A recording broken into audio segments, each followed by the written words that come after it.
So once again, I'm trying to play and practice and, you know, have fun and play at the same time. Try to be musical, try to be creative. So I just thought I'd let you in here a little bit what I'm doing right now. So I'm in the key of E. Such a great chord for the acoustic guitar. The E chord, the all-American E chord.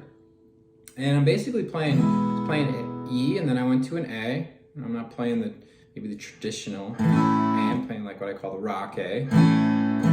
That's where I just capture the D, G, and B of the second fret with my index and don't worry too much about the E's, right? I just kind of play that with the open A. And I played a B7 chord. One of my favorite chords here.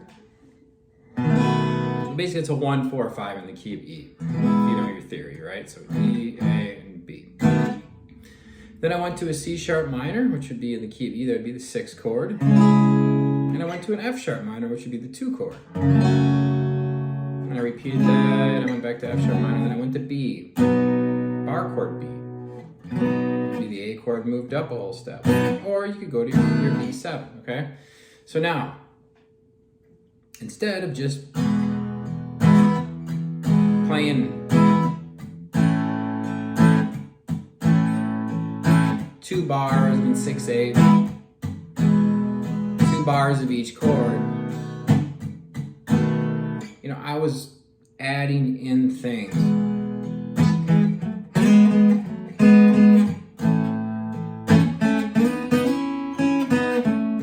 So I'm adding in thirds is what I'm doing. So these are, I'll explain this in a second, but the thing right now is that to realize again is that, you know, I'm trying to have fun here. I'm trying to make this interesting while I practice, and I'm trying to just get away from just playing the chords, just, you know, and I want to add in something, make it more interesting. So thirds, what are thirds? Thirds are, you know, intervals, the distance between 2 notes.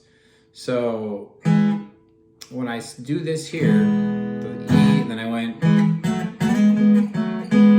right? So this is in the key of E. These are thirds. So I'll explain here. So we got the 2nd fret of the D string and the 1st fret of the G. Well, that's right out of the E chord. I refingered it quickly just so I could make the transition to the next one easier. So we got, what note is that at the 2nd fret of the D string? That's an E. The 1st fret of the G string is what? That's a G sharp. So if we count from E to G, E, F, G, it's a third.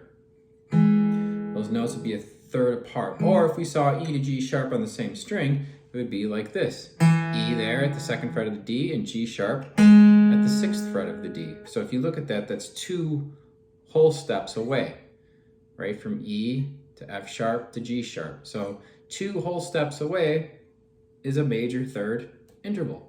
Okay, and then I moved up here and I played the next third, which would be the 4th fret of the D and the 2nd fret of the G. And then I went to the 6th fret of the D and the 4th fret of the G. How nice that sounds with E. Now I could go all the way up from this E to an octave higher here in thirds.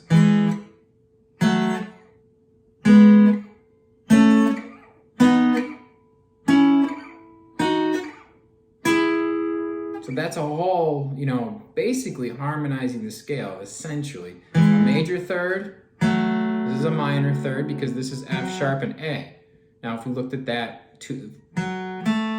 those 2 notes on the same string again, well, the F sharp at the 4th fret of the D string and then A at the 7th fret of the D string. Well, now that is a 1 whole step and a half away. That's a minor third interval. So a major third is where you're 2 whole steps apart. A minor third is where you're a step and a half apart. So as I'm moving this up the neck, I'm playing in major thirds or minor thirds. Here goes major third, minor third, minor third, major third, major third, minor third, minor third, back to major third, okay? So now I could see this also starting with E here at the 5th fret of the B string. It's the same move. It's the same thing. Right? I could start it here at the 7th fret. The 7th fret of the A string. So this here is at the 5th fret of the B string. I don't know if I said that right before. But I'm here, I'm at the 5th fret of the B string. This is E and G sharp. We'll hear at the 2nd fret of the D string and the 1st fret of the G. That's E and G sharp. Then here at the 7th fret of the A string, E, and then the 6th fret of the D string. That's E and G sharp. I hope you guys can hear that these are the same two notes, right? So again, what I did here and here, I can do here. It's getting a little bit tricky. Some of you that don't have a cutaway on your acoustic, you're not going to be able to go up that far, but that's okay. I could start it here. I'd run out of room moving up because this is an octave higher, E, the 12th fret, and G sharp, right? But I can come down. It's the same thing. All right, then on the G string, now here's where it gets tricky on the G and B string, because if some of you know how the B string goofs everything up on the guitar. So now I have E at the 9th fret of the G string, and I have the G sharp at the 9th fret of the B string. So now it looks like this, where it's a little bit different because you've had to move the higher sounding note up a half step. So the shape's changed slightly here. And that's as high as I can go. I can bring it down. Okay. That's 9-9 coming down. 9-9, 8-7, 6-5, 4-4, 2-2, 1-0. And that was on the G and B string. Going up, 9-9, 11-10, 13-12, 14-14, 16-16, 18-17, and 20 and 19. Again, I gotta stop there, I've got no more room, right? So now if you think about it, since it's two notes, I just figured out how to play that on each string set of the E and A string, the A and D string, the original D and G, and the G and B, which we just did, and then the B and E string. All right, so I hope I don't have to really explain the idea there. It's like, like important it is to find the same thing all over the neck, right? Just as much as a chord, right? I mean, many of you know how to play an E here. You may know how to play it with your D-shaped chord. You may know how to play you may know your cage system, right? So it's the same idea, okay? Then I went to A. Well, I just took from still an E because this overall tonal center is E. So I'm going to use, but starting on the A, and I'm back to E, right? So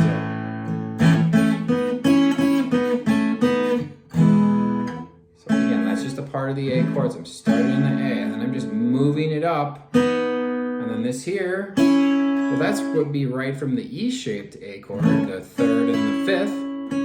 So it's like going from this A, passing chord to this A. Whereas when we did the first one here, this was E to E here. That would be like from the C-shaped chord. And again, if you're not understanding some of this, it's okay, right? Just play the chord, try to play these shapes. That's all, with time, this stuff that I'm talking about, you will understand it, right? So the A, we did that.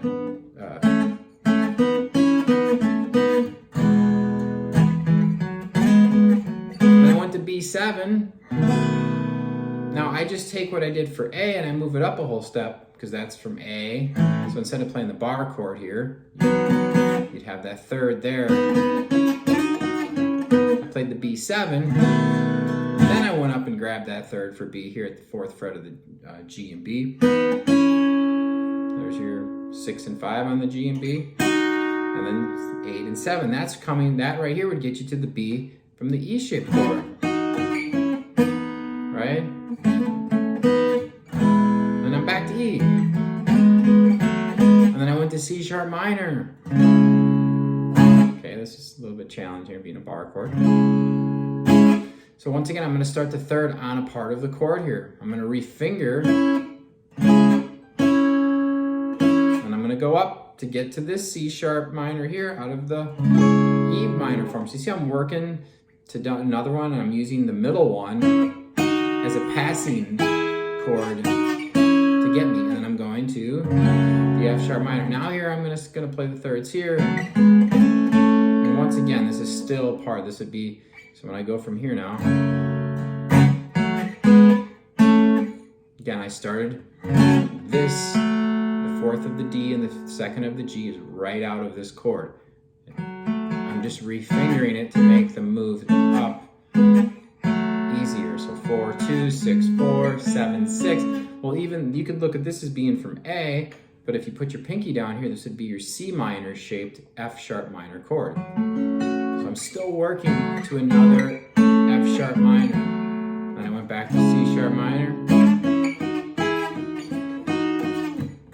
F sharp minor again. And then I went to the B7 again. And then I'm back. And then I did a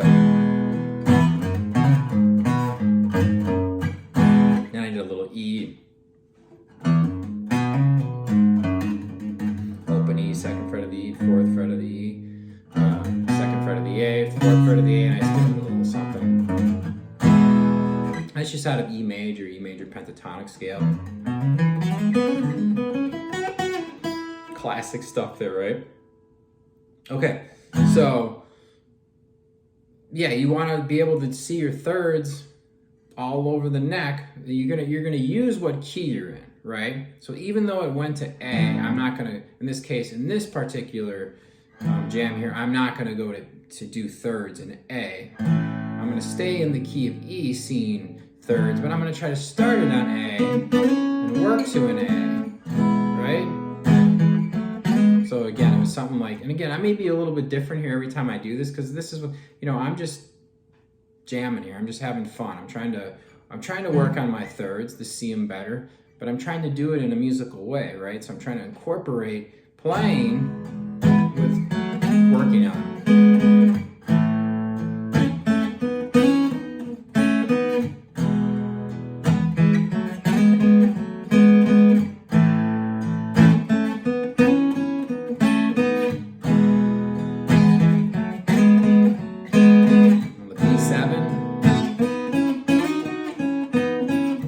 Back to the E. Now we'll go to the C sharp minor right here.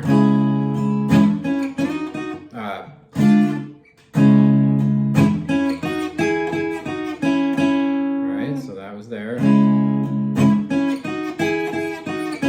then to the F sharp minor. Back to the C sharp minor. F sharp minor. B7, back to the E, and then I do that. You can start it all over, right? Okay, so if you have any questions about that, let me know. Like the video, subscribe, let me know if you want a lesson. Appreciate it very much. Thank you.